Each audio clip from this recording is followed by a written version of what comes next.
Hi, my name is Neo, and I think all of you know by now that I really like Splatoon. Everything about me is related to Splatoon in some way. My Sona is Splatoon related. My content is Splatoon related. But you know what else I like? I like Sonic the Hedgehog. Yeah, so the only logical thing I could do now is to merge them together! I've been brain rotting about this idea for a while now, so now y'all get to see my brain rot about this random alternate universe I made where I combined them. Yippee! Alright, to start off with this video, I'm gonna show off some of the world building I did just to tweak the world of Splatoon to better understand what I'm even talking about. The majority of the story takes place in Salmonid waters. We are not doing any story modes, we are not doing idols. I like Salmon Run, you should too. I don't like the idols, okay? Hot take. I don't like Murray, I don't like Callie, I'm not a big fan of the story modes either. I like Salmon. Anyway, so speaking of salmon, Grizzco Industries, they're the bad guys. I will explain later. Salmonid stuff. There's a bunch of Salmonid tribes that will be prominent. Some are violent, some are not. I turned a bunch of different things into salmon. Everything's salmon. They live rent-free in my head. Some other related salmon stuff is that, you know the Chaos Emeralds from Sonic? Well, yeah, now they're the 7 rings. The entire reason this happened is because, 7. And, yeah, so basically the 7 rings are these, physical objects that turn thoughts into power and, take the emotions of the Salmonid species and kind of, dictate if there's gonna be a big one or not. That makes sense, I guess. And also just for plot convenience, everyone can do Turf War! Yippee! So, with that out of the way, let's actually introduce our cast, which is the probably main reason why you're here. First off is the main guy himself. Everyone say hello to Sonic the Sailfish. I made him a sailfish because sailfish are supposed to be the fastest fish in the sea, and Sonic is the fastest thing alive, so instead of a hedgehog, he's a sailfish. He was raised by Salmonid, so he's kind of just, instead of being a member of Inkfish Society, he likes to run on water and smack people with frying pans. That's the life I want to live. I gave him a Salmonid title too, which is the Blue Scaled Menace of Jurinhiru? I think that's Japanese for Green Hill or something. Supersonic boom over stormy seas. He is Grizzco's biggest enemy due to how often he messes up Dr. Grizz's employees when they go into Salmonid territory to steal golden eggs. He kind of just annoys them, hits them with frying pans, and overall a menace to employees. That's how he rolls. He was born with extreme speed on both land and water. This is amazing because he can actually swim now. He fiercely defends the people he grew up with, and he's unafraid of death. So anything Grizz can do, he kind of doesn't care. He doesn't care if he lives or dies. He's just here to have a good time. Extremely, he's very justice. Oh god, my brain. I did not write a good script. He loves adventure, but he also is a big fan of Splatlandian styles and the aesthetic of the City of Chaos. As for his weapon, he named the Vanilla Ink Brush in Dark Tetra Dualies. He piles up, runs speed up, even if he can already go at the speed of sound. Overall, he's a menace, and it's in his title too. Yeah, I think that's it. I don't have much to say about him.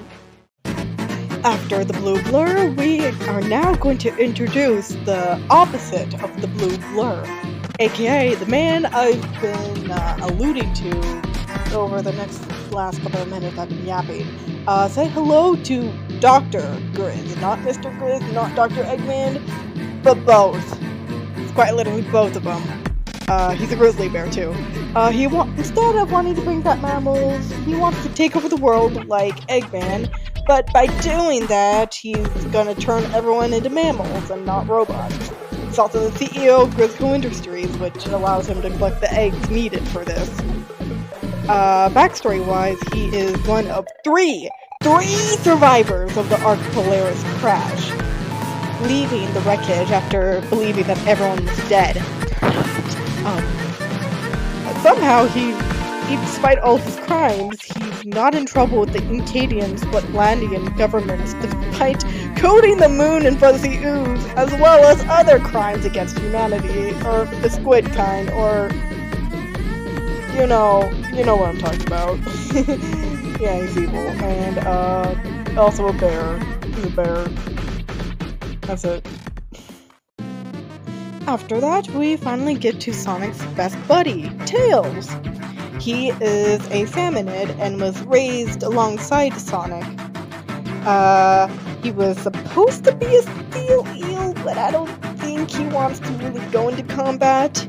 He's more of a mechanic than anything. His title is the twin-tailed genius of Grinhiru. I still can't say that. And gold-scaled son of emperors. I couldn't think of a good last point. He was born with two tails, yet I don't think he uses them to fly. He probably uses a helicopter attached to his belt. He's a mechanical genius, as I've already said, and he probably has a higher IQ than Grizz in this AU. That's actually amazing. He's not very social, shy, very anxious. He doesn't like traveling the cities that much because he's afraid of discrimination that Salmonids also usually face in inkfish populated cities. But he sticks with Sonic because that's his big bro right there. They have a big brotherly bond. When it comes to weapons he mains, he doesn't play Turfer a lot, but apparently I'll tell you he can. He mains anything with inkjet. And if you see him on the battlefield, like with an inkjet weapon, just know you are screwed. You are screwed. That little fish, run. Start running. Fish. Next up is my personal favorite of this cast so far. And the favorite of the people I was showing this to. This is Knuckles, very obviously. He is also a Salmonid, more specifically a Steelhead. He doesn't have a title because he's the last of his tribe due to him not being given a name from his parents. Others they just gave him the nickname Knuckles because of the knives on his fins, which was a staple of his tribe. Speaking of the tribe, aka the Knuckles clan, it was well known for living near the Master Ring, the controller of the Seven Rings.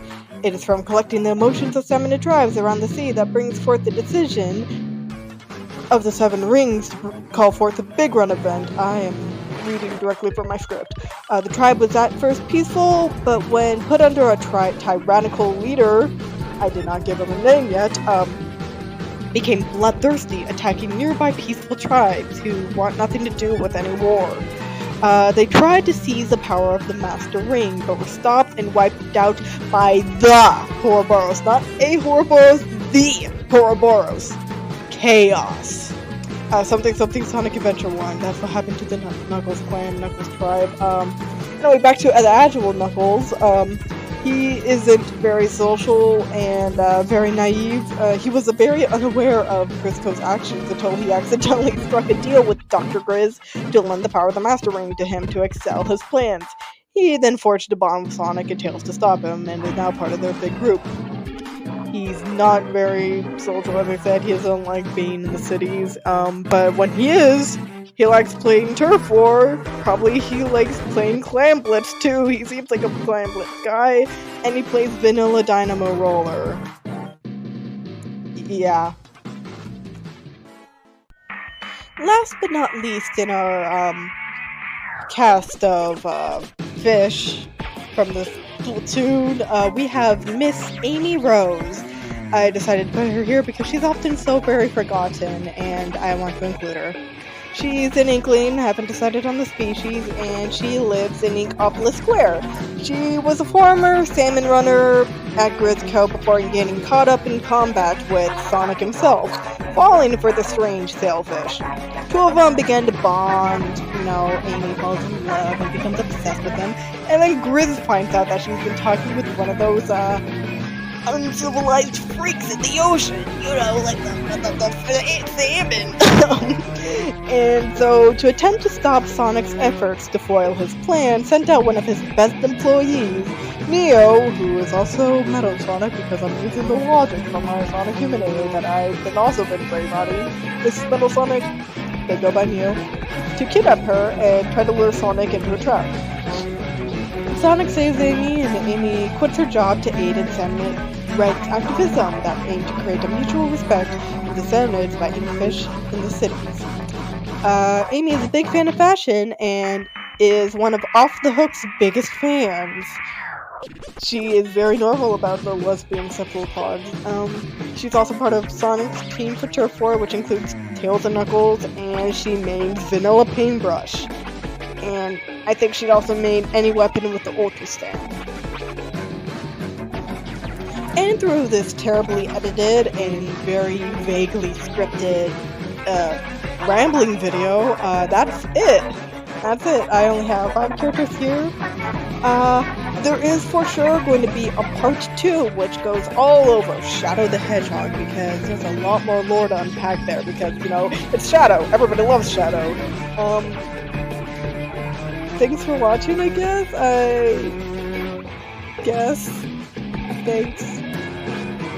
Bye. Thank you for watching. I will do this again, and I don't care if y'all don't like this. This is Sonic SPLATOON AU. I'm gonna shut up now. Bye.